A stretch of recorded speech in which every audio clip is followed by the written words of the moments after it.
Zelensky, he met with European leaders this weekend after he left the U.S. The UK Prime Minister announcing a multi-billion-dollar aid package now for Ukraine. UK and European allies seem to be racing to try to fix this fracture between the U.S. and Ukraine. Will that work? I don't know.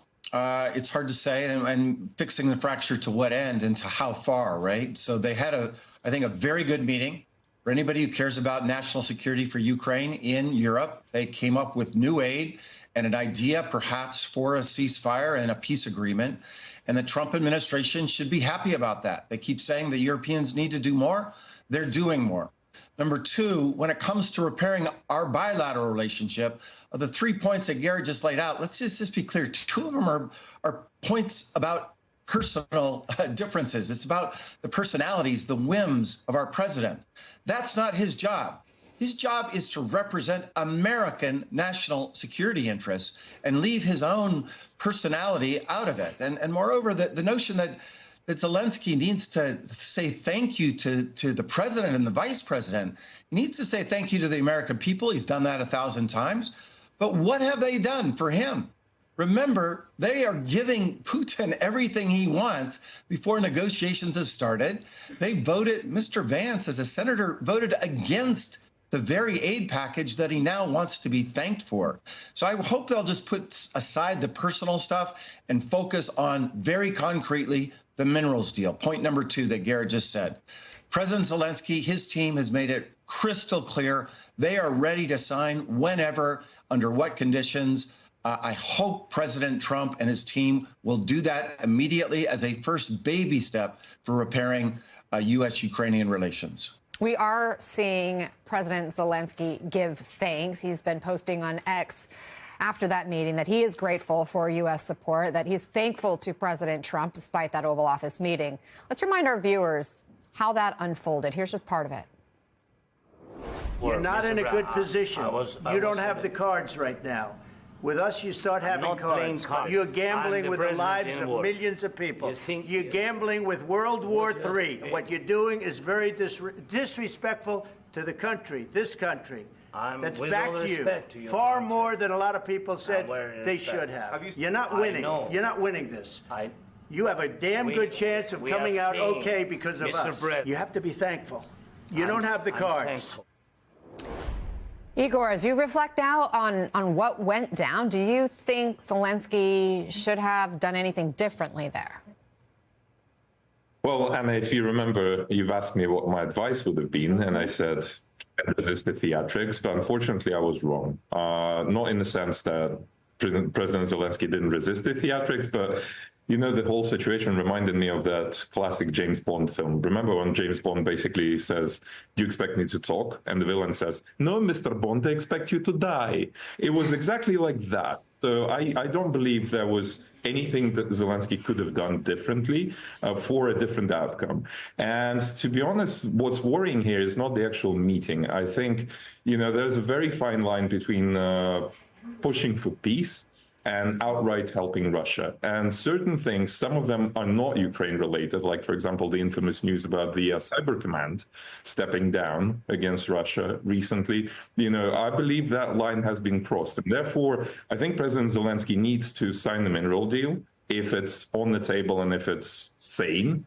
President Zelensky needs to be open to this relationship, but, you know, there's only so much he can do. It's not personal. It's a bilateral relationship between two countries. Ambassador, this fracture is also playing out domestically with House Speaker Johnson over the weekend suggesting Zelensky may need to resign after what happened. Take a listen. Well, something has to change. Either he needs to come to his senses and come back to the table in gratitude, or someone else needs to lead the country to do that. Yet Republican Senator James Lankford defended Zelensky. So from a diplomatic perspective, how do you view domestic lawmakers openly debating whether Zelensky should continue to lead his country after clashing with President Trump? It's outrageous. It's absolutely outrageous. The arrogance of the speaker to say that the democratically elected leader of Ukraine, fighting for his existence, for his country, should resign. It's absolutely outrageous. It does no good. It doesn't help any national interest of the United States. I want to keep coming back to this. What is good for American national security? Leave the Ukrainians aside. This is no good for our American national security, and it's exactly what Putin has been wanting since he invaded Ukraine. So what team are we on? Have we switched to the Russian side? Because I don't think the American people want to go along with President Trump and the speaker to end up on the Russian side, the side of dictatorship against democracy. 81% of the American people don't trust Putin. And I think the president is playing with fire if he tries to move us in that direction. I think it's going to backfire. You're already seeing it in town halls. You're already seeing protests when the vice president goes skiing about Ukraine. I think they're seriously misjudging the American people. We are not so foolish as to think that it's in America's interest to join the autocrats and throw under the bus the Democrats. Yeah, we're showing some of that video from those protests over the weekend. This is what Vice President J.D. Vance faced when he went skiing with his family. You see these protesters holding Ukrainian flags and signs. This was a weekend ski trip in Vermont. Igor, what's the reaction inside Ukraine? How are Ukrainians feeling in this moment? Well, first of all, we're seeing a major rally around the flag effect now. I mean, everyone is behind the president. Even some of the fierce opposition leaders are either remaining quiet or are openly speaking in support of President Zelensky. Secondly, it's nobody's business who our democratically elected president is. Only Ukrainians decide that. And that's exactly why we're fighting the Russians. The Russians wanted to decide for us. Tough luck, that's not going to happen. But I have some good news as well. I think it was Vice President Vance who said that Ukraine does, or President Trump who said Ukraine doesn't have any cards. We're not playing cards. I fully agree with my president. But at the same time, I think they're wrong. Ukraine has a number of cards it can play. And if we ever want to surrender, I'm pretty sure President Zelensky will travel to Moscow rather than Washington. Ambassador, we have seen the U.S. do things, say things to try to get on Putin's good side, it would seem, including, we learned, stopping the cyber operations against Russia, which apparently took place before Friday's meeting with Zelensky. And I know Igor mentioned those earlier, but there's also President Trump calling Zelensky a dictator, other Russia-friendly rhetoric we've been hearing. Secretary of State Marco Rubio was asked about that yesterday, and take a listen to his response. We've spent 3 years calling Vladimir Putin names. That's not the point now. The point that we're at now is we're trying to get the man to a table. That's the goal here. It's that simple. Can we try to sit with them and figure out whether there's anything, what are the Russians' demands? Under what conditions would the Russians be willing to stop this war? And as I said, we don't know what those are because we haven't talked to them in 3 years.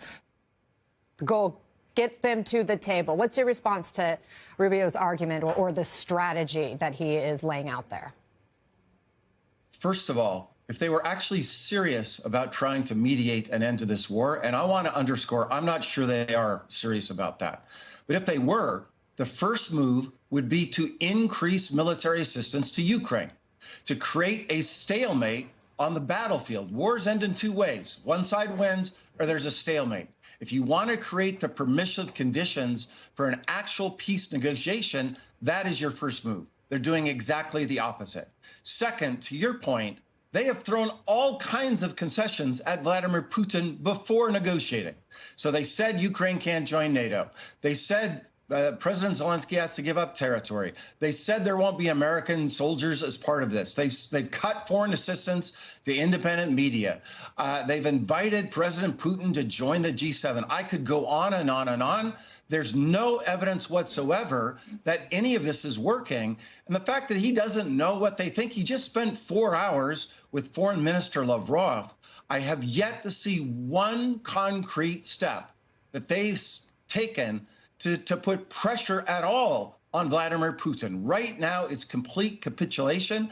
And I've negotiated with these guys. I've negotiated with the Putin administration. Capitulation does not work. They just put that in their pocket and they demand more. And you're already seeing that in the Russian press. They've already pocketed all those concessions. And now they want more. They want the Ukrainians to limit their army to under 100,000. They want the Ukrainians to not import weapons anymore. They want to de facto turn Ukraine into a vassal state. And oh, by the way, they also want Zelensky to be removed. Isn't it strange that all of a sudden Americans are now saying the same thing? Former Ambassador Michael McFaul and Igor Novikov, thank you both for coming on back. I appreciate the conversation.